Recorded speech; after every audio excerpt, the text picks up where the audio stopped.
နေ့ကဗီဒီယိုမှာကြတော့press ဟောပေါ့ dance 2မျိုးအကြောင်းကို dance အမျိုးအစား2မျိုးရဲ့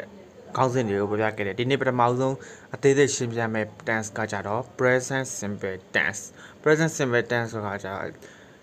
ဆိုရင်သူ့မှာဆိုရင် subject plus verb 1နဲ့အသုံးပြုရတဲ့ dance သူကဘယ်လိုနေရာတွေမှာသုံးရတယ်ဆိုရင်နေ့စဉ်လုပ်လို့ရှိတဲ့အရာတွေနောက်တစ်ခုကအမှန်တရားတွေအလေးအကျင့်တွေမှာအသုံးများတဲ့ dance နောက်တစ်ခုကကြတော့present simple tense ရဲ့ signature signal sign တွေပေါ့သူရဲ့အဓိကလက္ခဏာပြတဲ့စကားလုံးတွေကကြတော့ always every day usually often sometimes never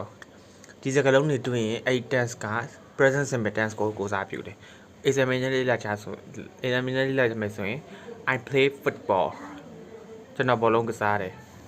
she go to school သူမကျောင်းသွားတယ်ဒါတွေက present simple tense ရဲ့ example ဥပမာ example နှစ်ကြောင်း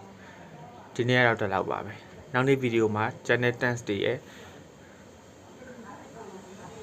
အသေးစိတ်ဗီဒီယိုတွေကိုရှင်းပြပေးသွားမှာဖြစ်ပါတယ်